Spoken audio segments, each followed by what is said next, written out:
Salam alaikum, ma sœur, chère femme ambassadrice de la paix. Je suis tellement heureuse de te retrouver dans cet épisode 6.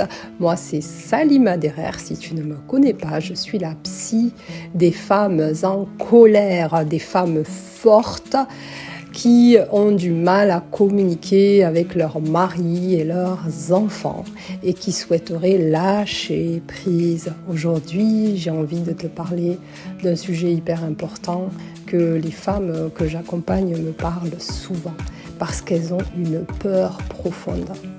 Elles savent qu'elles portent en elles des ondes négatives qu'elles ont transmises à leurs enfants.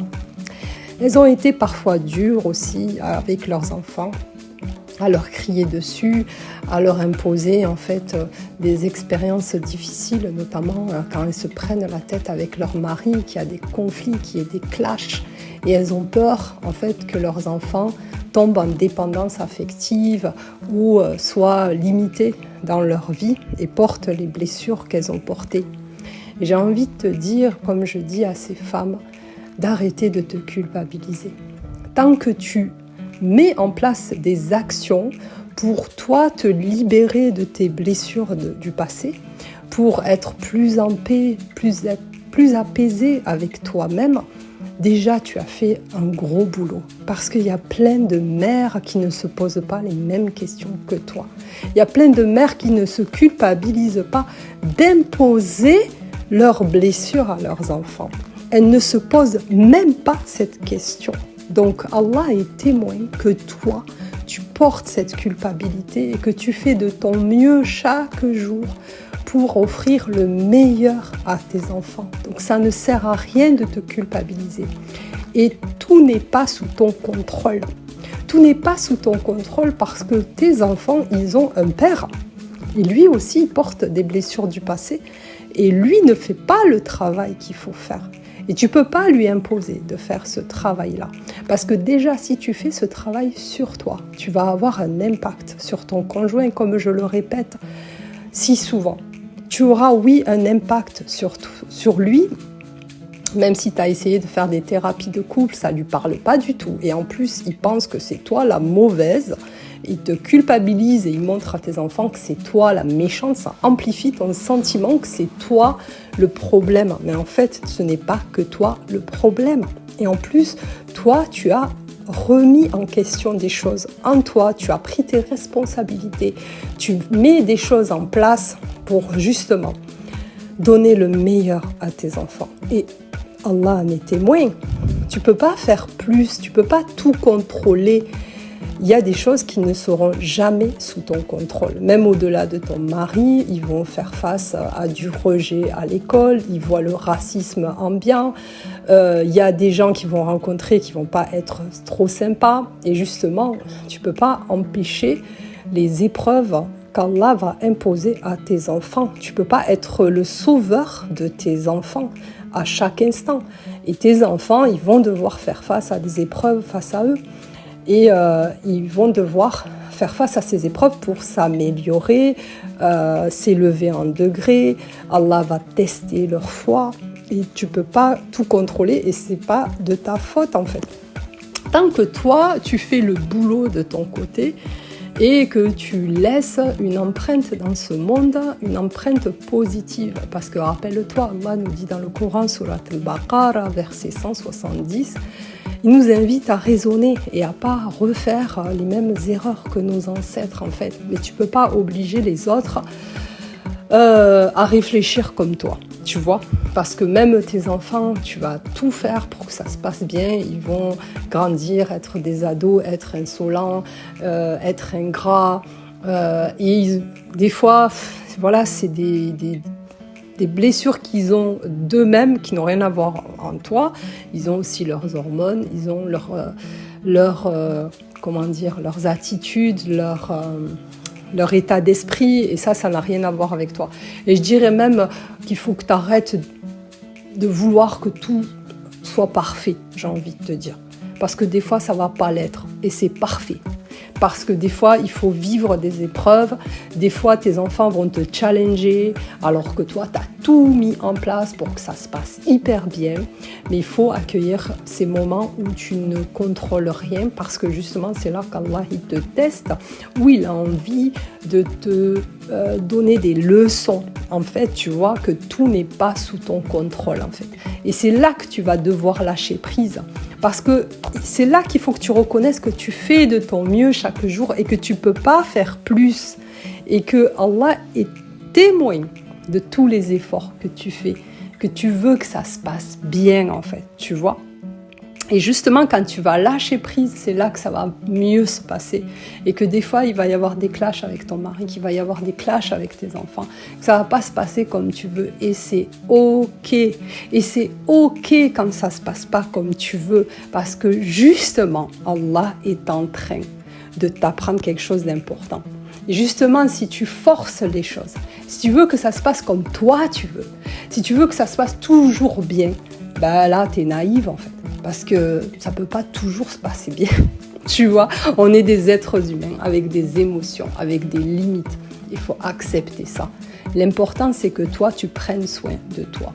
L'important, c'est que toi, tu te soutiennes aussi. Et que tu n'es pas Dieu. Ok, laisse Allah faire son boulot. Comme toi, fais ton boulot. Chacun doit faire son boulot. Et tes enfants devront faire leur boulot aussi. Il faut arrêter de croire que oui, ben, c'est à cause de moi, c'est moi la mère dure, difficile, qui a transmis mes blessures du passé à mes enfants, c'est de ma faute. Je dis, il y a plein de mères qui ne se posent pas tes questions à toi, elles s'en foutent complètement.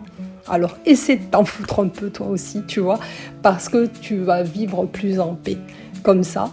Et tant que tu as fait le boulot, surtout si tu es dans mon programme Régénération relationnelle où on va faire un travail approfondi pendant 4 mois, tu as tous les outils normalement pour vivre en paix. Maintenant, ça ne peut pas se passer 100% super tous les jours, même pour moi. Même pour moi, je vis des épreuves, que ce soit dans mon couple, avec mes enfants, avec mes amis, avec ma propre famille. Mais l'important, c'est d'accepter que ça ne va pas se passer aussi parfaitement. Et qu'au contraire, c'est les choses parfaites qui doivent se passer pour que tu évolues, que tu lâches plus prise, que tu te remettes en question, etc. Il faut arrêter de croire aux contes de fées. Ils se marièrent et eurent beaucoup d'enfants et ça va se passer parfaitement. C'est pas ça la vie. La vie, c'est pas ça. Déjà, si tu as avancé, si tu as pacifié ton passé, si tu as les outils pour bien interagir avec les gens, si tu comprends les relations toxiques, si tu as reconstruit ton estime personnelle, c'est déjà, mais waouh, 90% du boulot. 90%. Pense que toi, tu as fait 90% du boulot, alors qu'il y en a qui n'ont même pas fait 10% et qui sont en train de vivre une vie où ils subissent leurs blessures du passé. Mais toi, tu en es consciente. Il y en a qui sont inconscients de leurs blessures.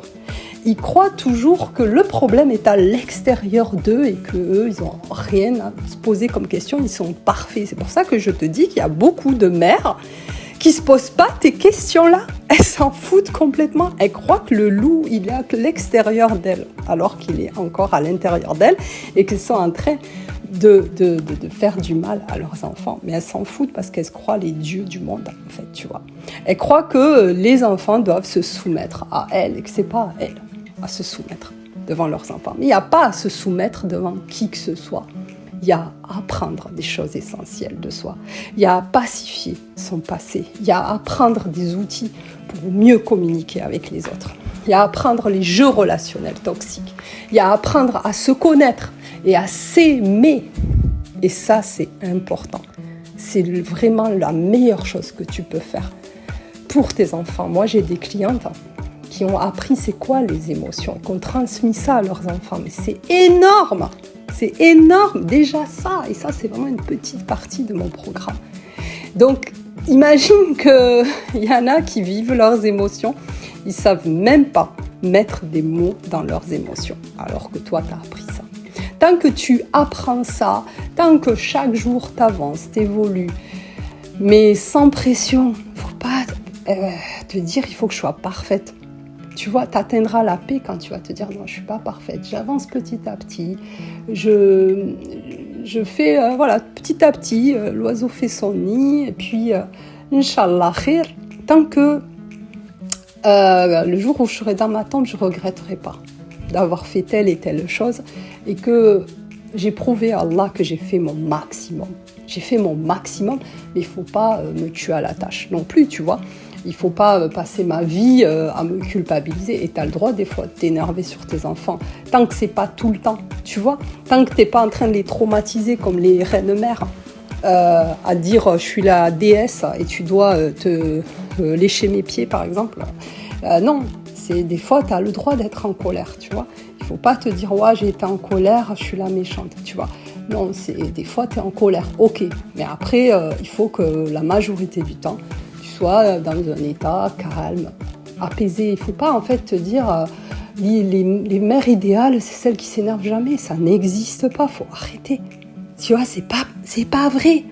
Maintenant, si tu as un comportement colérique avec tes enfants et que c'est constant, que tu n'arrives pas à te maîtriser, là, il faut que tu ailles faire ce travail sur toi.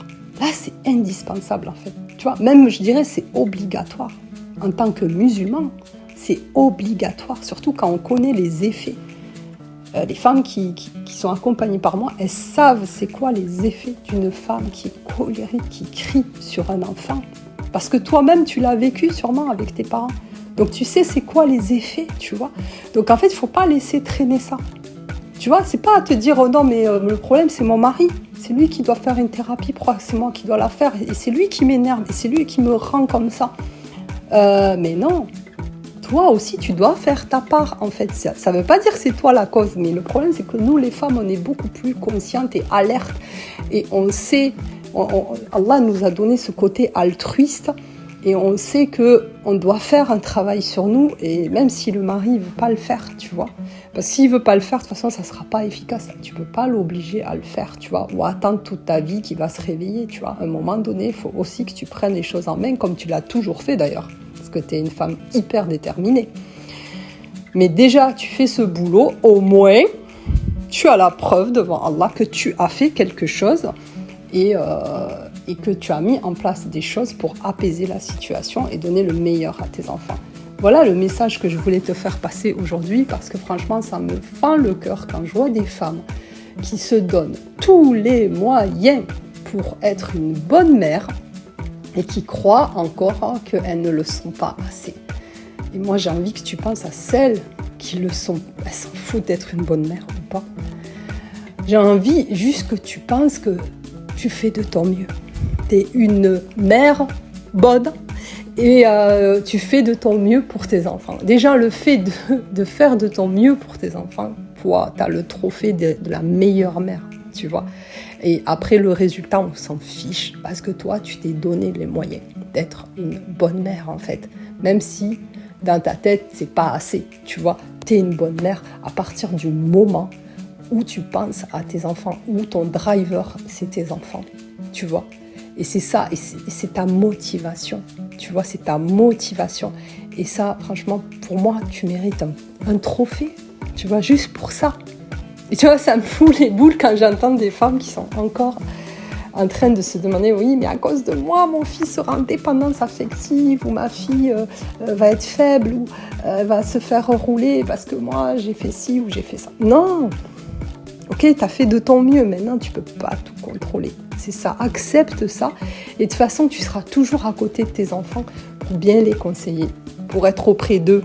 Et même si tes enfants ils veulent pas, parce que des fois ils sont en résistance contre toi, parce que tu veux tellement bien faire que ça les saoule aussi, parce que ça leur met une pression de réussite, c'est ok.